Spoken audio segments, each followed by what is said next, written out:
What's going on, everybody? Eric here. Hope you're having a lovely day. Welcome to another episode of Lead, Sell, Grow, the Human Experience Podcast. I'm your host, Eric Konovalov. I am the owner of a company called The Goal Guide, where we help you and your team achieve their goals, whether it's with sales, communications, or mindset. We get you out of your way so that you can get to your goals. Now, the reason I'm doing this episode, most of my episodes, I have a guest. Today, I don't have a guest. It's just going to be me and you. The reason it's going to be me and you is because I've been talking to quite a few entrepreneurs and I keep seeing the same kind of what's the word I'm trying to say here? I keep seeing the same recurring topics that they want to come up with.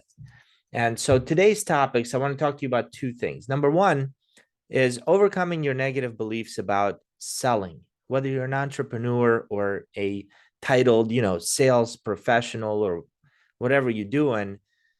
Sales is everywhere. You have to get good at sales if you're going to succeed. Okay. So, leader, you got to sell people on your ideas. You got to sell them on your vision. If you're selling the product or service, I don't need to tell you, you need to be good in sales.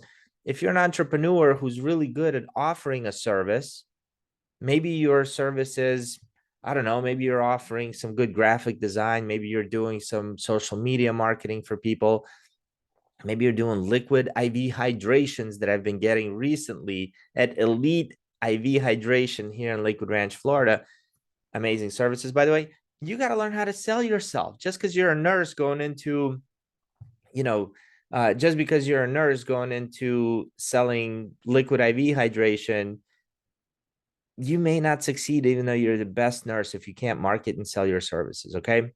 But what I'm realizing is that the head trash that stops people. There's so much freaking head trash that stops people. Well, I went to my trusty book here, B2B Sales Secrets, right? I wrote this book a couple of years ago, and I was looking through this thing, and there's a few lessons that came up that can help us get through the head trash. So, first thing I want to talk to you guys about is the head trash and how to get over it. Second thing I'm going to talk to you about is once you're in front of your ideal or potential client, what are the 5 types of questions you have to absolutely ask in order to get the deal done to ensure that the chances of closing the deal are going to be way higher than if you don't ask these 5 types of questions, not 5 questions, 5 types of questions. All right, so let's begin. Overcoming negative thoughts. I was talking to an entrepreneur and they said, sales, they were just talking pretty bad about sales. I suck at sales. I hate sales, this and that. I said, when you hear the word sales, what comes to mind? And they kind of thought about it. Well, he said, what comes to mind is that person that will sell anything to anybody and they don't care whether the buyer needs it or not. They're just out for themselves. I'm like, it sounds to me like that 1970s car salesman, right? He's got the plaid suits, got the thick glasses, that tie. We can all see that guy, right? You could smell his cologne right now. Maybe I'm just the only one. And that's typically the image that I get when somebody's speaking negatively about selling. So I said, when's the last time you saw like a really good show or a movie? He thought about it. He said, well, it was whatever it was. I said, did you tell anybody else or recommend this to anybody else? He's like, absolutely. I'm like, who'd you recommend it to? He's like, oh, my best friend, my mom. I'm like, why did you do that? He said, well, because I thought they would benefit from that. I'm like, exactly. Now, when you're selling, get away from what you're going to make out of it. It's all about them benefiting from it, right? If you're selling a product or a service, it better have a benefit for them. And if you know what that benefit is, you're going to be able to sell it more effectively. See, the problem is most people don't. I was just on a show a couple of days ago, and the host asked me like, "Well, where's the gap in that?" And I'll tell you, I think the gap in that is in sales leadership. Everybody's got a quota on how much product or service to sell or the number that they have to sell, but nobody has a quota of how they're going to help people. Like, how are you going to actually help? What are you going to do? What problem are you going to solve? How many problems are you solving? It should be a quota. Because if we get sales professionals, entrepreneurs, anybody focusing on the problem at hand, then we'll be more successful. It's not about your product, your service, nothing. It's only about one thing. It's about you fixing a problem. Now, that problem might be somebody's overpaying, so you can come in and save the money with your services. It could be that they're just getting crappy service and you're coming in with a way better service. Whatever it is, it's our job to find out what that problem is. So that brings me to the second part of this episode. And that part is, well, how do you uncover the problem, right? What do you need to do to truly understand the problem? See, imagine walking into a doctor's office, right? You walk in, you got a knee pain, and before you say anything, the doctor's like, oh my God, guess what? I got the best deal on headache medicine right now. It's the best headache medicine ever. It's amazing. It's incredible. I'm just going to prescribe it to you now. Wouldn't you think that doctor's a little whoop out there? Of course you would, because it doesn't make sense. What do doctors do first? They analyze you. They ask you everything and anything. What's bothering you? How long has it been bothering you? Do other people in your family have similar issues? Have you tried anything for this not to bother you? Are you taking any medications for it? Like literally the annoying questionnaire they ask you beforehand, and then when you're in front of them, is like 15 minutes long before they prescribe anything. I don't know if you guys know this or not. I had open heart surgery. You could kind of see the scar there. It's been 5 years. It was a birth defect that they just randomly uncovered. I'm lucky to be alive. I'm grateful for it every day. And I went through about 6 months, right around 6 months of testing before they came up with the realization that I needed to have the surgery. They wanted to be so sure they understood what the problem was before they went to fix it. Now, if we took that mentality into selling, we'd be way more successful. If you took the time to truly understand what the problem is before you try to fix it, truly understand what the problem is before you try to fix it, then there would be no way you would be reaching out to people, asking them, to buy your services before you ever have a conversation.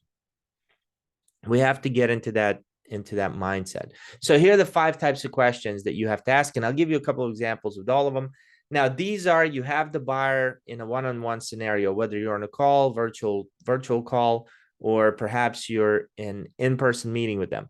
Question number 1 is curiosity type of questions. Okay. These are the questions that you really want to build rapport with the buyer. So if I've done my research, let's say I'm sitting in front of a director of human resources, but I know they've been with this company for 25 years and 23 years ago, they started out in a mailroom.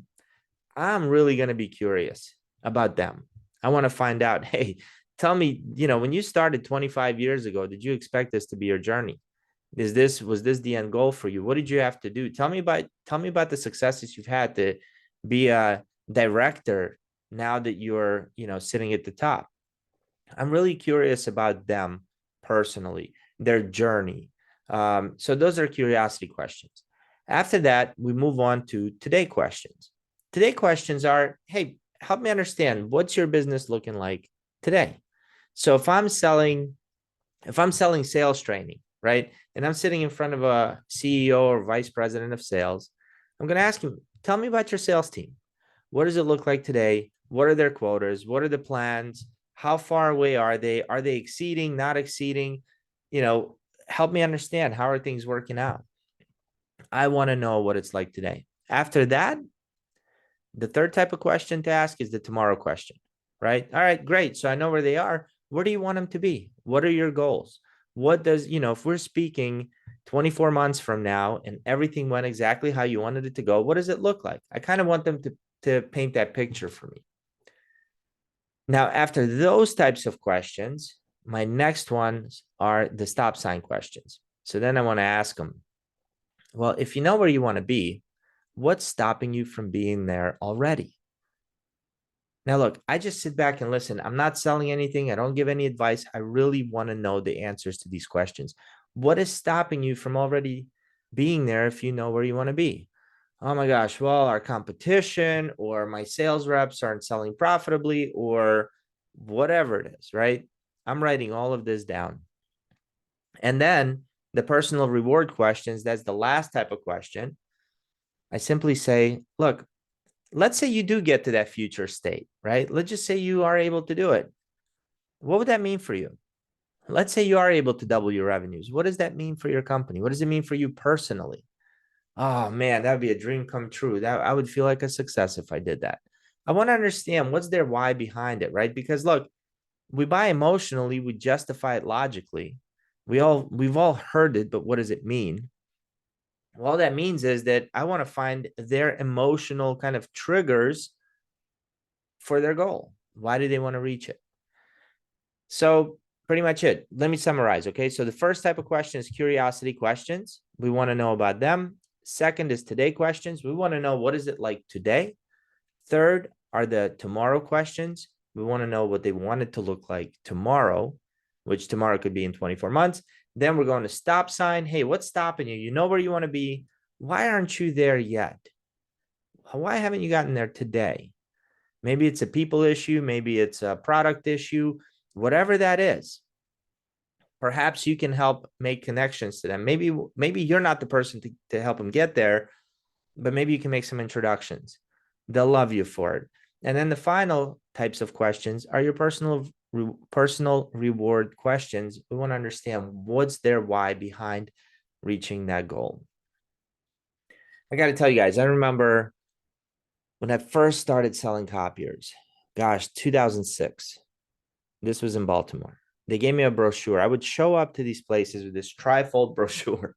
And I would sit down, and the first thing was, this is our company has got so many people who've been around in this area since this year. We've done XYZ. Here's our headquarters, and everybody sits there, and we can make decisions locally. That's part one. Our products are state of the art.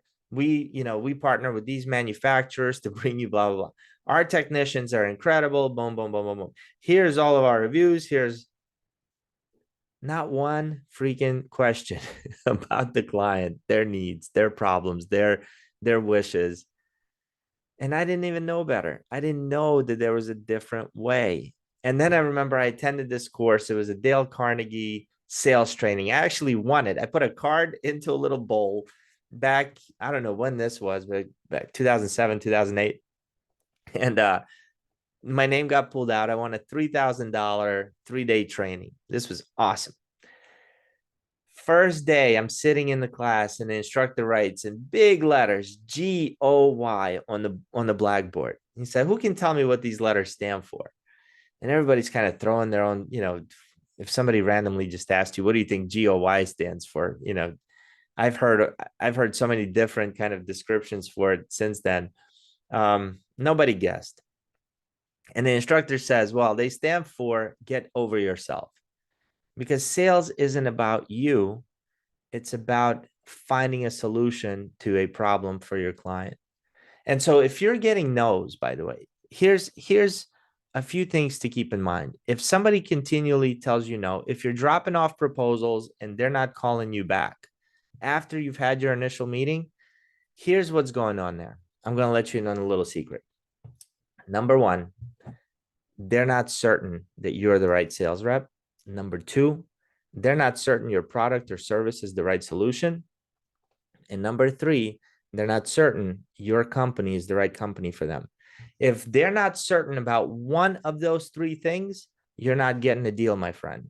So be sure that when you're selling, you're transferring the emotion of certainty before you leave, before you give them a proposal. You got to be absolutely certain that they're going to say yes to you after you propose. All right, guys. Hey, if you're not in the Lead, Sell, Grow the Human Experience Mastermind Facebook group, get in there and join us. I'd love to meet you, love to connect with you. And leave me your comments. What sales techniques do you like to use to connect or build rapport faster with your potential clients? Hey, I super appreciate you for tuning in. Thank you, guys, and I'll see you on the next episode. If this was valuable, hit the share button, and thank you. Bye, guys.